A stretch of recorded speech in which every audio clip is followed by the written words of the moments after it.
दोस्तों मैंने अभिजीत चावड़ा सर से एक सवाल पूछा और उनके जवाब ने पूरे वेस्ट के हिपोक्रेसी को एक्सपोज करके रख दिया। The West glorifies cultures they have destroyed. They hate Indian gods because our gods are still free and our culture is still not destroyed. The Spaniards were such utter barbarians. It's like saying we've done world archaeology, but we've just ignored India. We've done world archaeology, but we've just ignored the Amazon.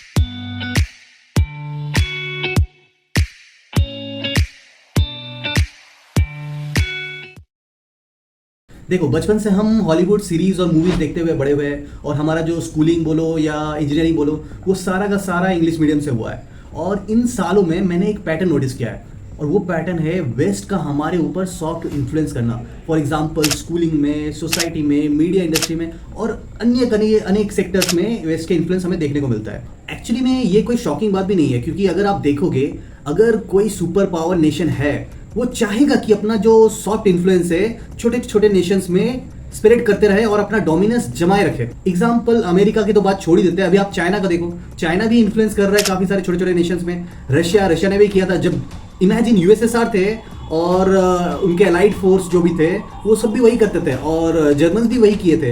Britain ने भी, British empire, उनका भी वही हाल था। America भी कर रही है, तो ये कोई बड़ा बात नहीं है। हमारे जो एंशिएंट थे वो भी लाइक फॉर एग्जांपल अशोका ने भी स्प्रेड किया था अपना कल्चर को बाहर। तो ये करते रहते हैं। जब भी कोई सुपर पावर या सुपर नेशन होते हैं वो अपना इन्फ्लुएंस फैलाना चाहते हैं अपने डोमिनेंस को बनाए रखने के लिए। देखो अब बात करते हैं, अगर आप इन्फ्लुएंस करना चाहते हो किसी स्मॉल नेशन में तो आप क्या क्या चीज़ें इस्तेमाल करोगे अपने डोमिनेंस जताने के लिए।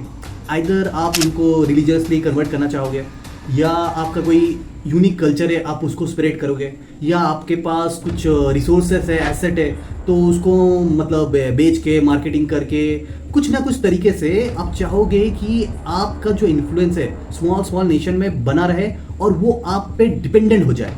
तो इसी को कहते हैं सॉफ्ट पावर। फॉर एग्जाम्पल आज अचानक से आप देख रहे हो कोरियन पॉप लाइक के ड्रामाज और ये जो के पॉप्स है वो काफ़ी ज़्यादा फैल रहे हैं। आपको क्या लगता है ये साउथ कोरियन इन्फ्लुएंस है? एक्चुअली नहीं, ये बेसिकली यूएस का इन्फ्लुएंस है, क्योंकि यूएस एग्री कर रहा है साउथ कोरियन इन्फ्लुएंस मतलब जो ये कल्चर है उसको स्प्रेड करने के लिए, वो पॉप कल्चर को। बेसिकली अगर देखोगे माइकल जैक्सन ही ने तो ये पॉप कल्चर स्टार्ट किया था। और साउथ कोरिया क्या है, it's a vassal state of America. तो अभी अमेरिका को कोई प्रॉब्लम नहीं है, क्योंकि वो अमेरिका का ही एक छोटा सा क्या बोलते हैं प्रॉक्सी स्टेट है और उसका ही अगर कल्चर स्प्रेड हो रहा है बेसिकली वो इवेंचुअली अमेरिका को ही बेनिफिट करने वाली है। और यही सिमिलर पैटर्न आपको जापान में भी देखने को मिलेगा। आपको लगता होगा कि ये जो रिसेंटली एनिमे का क्रेज जो चल गया है पूरा दुनिया में, इवन लाइक यूएस में, इंडिया में, आपको लगता होगा कि ये जापान वाले अपना सॉफ्ट इन्फ्लुएंस पूरे दुनिया में कर रहे हैं, राइट? बट अगर आप नोटिस करोगे करेंटली जापान में 130 से 140 यूएस मिलिट्री बेसेस मौजूद है। इसका मतलब अमेरिका लिटरली ये सॉफ्ट इन्फ्लुएंस को अप्रूव कर रहा है। एक तरह से ये भी कह सकते हो कि जो जापानीज डिसीजन है ये खुद तो ले ही नहीं रहे, इसका मालिक कोई और ही है, डिसीजन लेने वाला कोई और ही है। और अगर आप अमेरिका के खिलाफ जाओगे तो आपका रिजीम चेंज हो जाएगा। एग्जाम्पल बांग्लादेश में क्या हुआ देखो, अभी रिसेंटली न्यूज़ है शेख हसीना का जो भागना पड़ा शेख हसीना जी को। तो क्या है कि अमेरिका बांग्लादेश में अपना एक मिलिट्री बेस बनाना चाहता था ताकि वो चाइना पे अपना नज़र गड़ाए रखे। तो शेख हसीना कहती है कि भाई देखो ये हमारा देश है, हम कोई बाहर की मिलिट्री को अंदर आने नहीं दे सकते। इवेंचुअली शेख हसीना ने कुछ चाइना के साथ ट्रेड डील के लिए राज़ी हो गई। ये बात अमेरिका को खटक गई। तो पता चला कि 1-2 महीना में शेख हसीना को भागना पड़ा, क्योंकि वहाँ पर उन्होंने केओस डाल कर दिया, मतलब सिविल राइट वगैरह जो भी है ना, वो स्टूडेंट वॉर वगैरह, कुछ पैसा वैसा खिला के वो जहर फैला दिया और इवेंचुअली क्या करना पड़ा, शेख हसीना को फरार। तो अगर आप नहीं मानते बिग डैडी अमेरिका का बात, तो भाई ये प्रॉक्सी स्टेट के जो रिजीम है ऐसे चुटकी में बदल जाएंगे। देखो मैं पर्टिकुलरली अमेरिका को टारगेट नहीं कर रहा हूँ, बिकॉज अगर आप देखोगे ये यूरोपियन नेशन है या फिर ये जो कंप्लीट वेस्ट है, इनका यही पैटर्न सालों से रहा है। अगर आप उसके जियोपॉलिटिक्स को थोड़ा स्टडी करोगे, उसके हिस्ट्री को थोड़ा स्टडी करोगे, आपको दिख जाएगा ये सेम पैटर्न है। चलो एक बात बताता हूँ, आपने नोटिस किया होगा वेस्ट इजिप्शियन सिविलाइजेशन को ग्लोबली काफ़ी ज़्यादा ही ग्लोरीफाई करते हैं। क्यों भाई, इतना प्यार क्यों भाई? अगर आप देखोगे मतलब मूवीज़ पे मूवीज़ आ रही है इजिप्शियन को लेके, रिसर्च पे रिसर्च होए जा रही है इजिप्शियन को लेके, डॉक्यूमेंट्स बने जा रही है। ऐसा क्या है भाई, इतना प्यार मानो, इतना इजिप्शियन को इन्फ्लुएंस कर दिया। आज बच्चे बच्चे के जवान पे मालूम है भाई एंशिएंट सिविलाइजेशन इजिप्शियन। देखो मैं कोई इजिप्शियन सिविलाइजेशन को डिमीन नहीं करना चाह रहा हूँ, they were pioneer at their own time, okay, they have like complex structure, काफ़ी इंटरेस्टिंग सिविलाइजेशन है, काफ़ी मिस्ट्री है और काफ़ी बेहतरीन एंड एडवांस सिविलाइजेशन होगी, but they were not the only ones. अगर आप देखोगे सिमिलर टाइम जोन में ही कितने सारे एंशिएंट एंड कॉम्प्लेक्स सिविलाइजेशन मौजूद थी। फॉर एग्जांपल अगर आप इंडिया की बात करते हो, हमें तो आईबीसी मिली है एक प्रॉपर सोफिस्टिकेटेड सिविलाइजेशन का आर्कियोलॉजिकल एविडेंस, और हमारे इतना दूर आने की जरूरत भी नहीं है। आप अमेजोन रेन फॉरेस्ट में चल जाओ, वहाँ पर मतलब ऐसी कॉम्प्लेक्स स्ट्रक्चर मिल रही है। इमेजिन एक टाइम पे वहाँ पर 20 मिलियन से भी अधिक लोग हुआ करते होंगे। कहा जाता है कि वो पूरा का पूरा रेन फॉरेस्ट आर्टिफिशियली मेड है, ह्यूमन मेड है। मतलब इतना कॉम्प्लेक्स स्ट्रक्चर है तो हम लोग को इजिप्शियन को इसे ग्लोरीफाई क्यों करनी है? कुछ तो बात है। या तो फिर मैं ये मान लूँ कि It's like saying we've done world archaeology, but we've just ignored India. You know, we've done world archaeology, but we've just ignored the Amazon. तो यही सारे सवालों के जवाब मांगने में पहुंचा अभिजीत चावड़ा सर के स्ट्रीम में और उनसे मैं ये सवाल पूछा। तो आप आगे ये वीडियो देख लो। Ron Senpai says we see a pattern of that Europe glorifies the Egyptians, even though we have evidence of more complex civilizations in the Amazon rainforest, Indus Valley civilization era of India, and so on. Why? I'll tell you why. The West glorifies cultures they have destroyed. Okay? They will only glorify those cultures that they have destroyed. They will glorify those cultures that they have reduced to specimens in a museum or in a zoo. A few months ago, maybe a year or so ago, I watched this Marvel movie called Multiverse of Misery, Multiverse of Madness. Okay?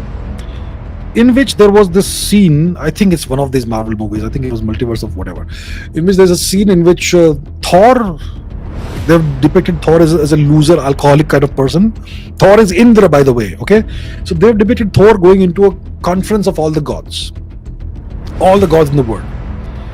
There are Polynesian gods, and there are Egyptian gods, and there are Scandinavian gods, and Thor meets Zeus. I mean, are you people crazy? How can you meet yourself? Thor is the Nordic version of the Greek god Zeus. Zeus Pater was Jupiter in Rome. And Zeus Pater was named after Dios Pitru, a Sanskrit name. And that's the representation of Indra. Anyhow, all the gods are represented over there in that conference of the gods. Egyptian gods and some obscure gods are there, etc., etc.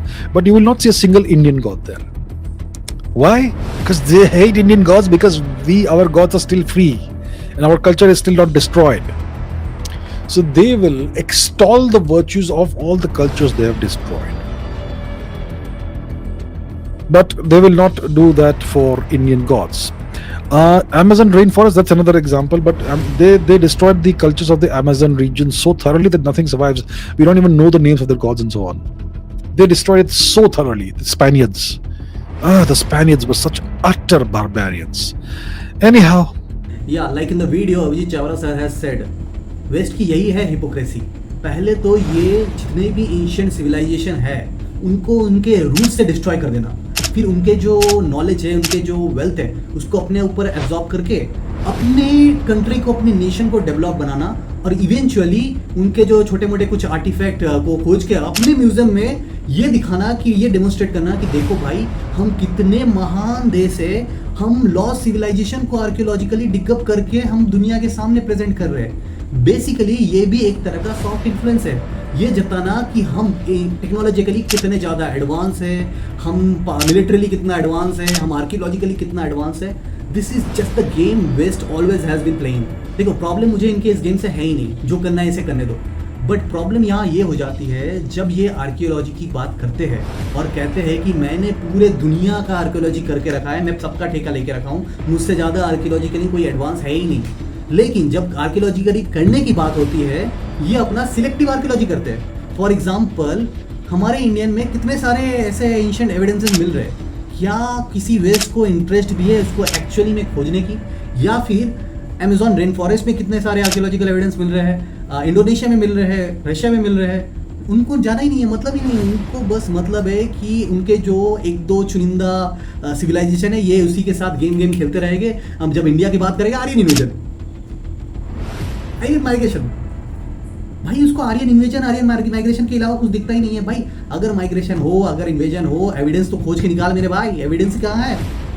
देखो अगर हम लोग India की बात करें, we know India is one of the ancient plus continuous civilization जो 5000 साल से चली आ रही है। बट अगर हम लोग आईबीसी और मोहनजोदाड़ो को हटा भी देते हैं, इसके अलावा भी हमें भारत के हर एक कोनों में से आर्कियोलॉजिकल एविडेंस मिल रहे हैं एंशिएंट कल्चर की, एंशिएंट सिविलाइजेशन की। शायद ये एक ही है या शायद ये डाइवर्सिफाई है, हमें नहीं मालूम, बट हमें चारों कोनों से एविडेंस मिल रही है। कोना तो छोड़ यार, समुद्र के अंदर पूरा का पूरा द्वारका मिल गया। बट वेस्ट को तो अपनी आर्कियोलॉजिकल दादागिरी कंटिन्यू रखनी है, क्योंकि अगर ये सारे एविडेंस सामने आ जाए तब तो वेस्ट की कितने सारे पोल खुल जाएंगे जो उन्होंने दबाए रखी हुई है, और ये बात वेस्ट को कतई मंजूर नहीं। तो तुम बेटा आर्यन इन्वेजन में ही खुश रहो, तुम आर्यन माइग्रेशन में ही खुश रहो, सच्चाई मत खोजो भाई। सच्चाई खोजोगे तो यूनाइट हो जाओगे, सच्चाई निकलेगा तो ग्लोबल वेस्ट का जो डोमिनेंस है वो क्रैक होने लग जाएगी। तो सच्चाई के पीछे मत भागो, जो वेस्ट पढ़ाया है वही रट लो, बस इसी में खुश रहो।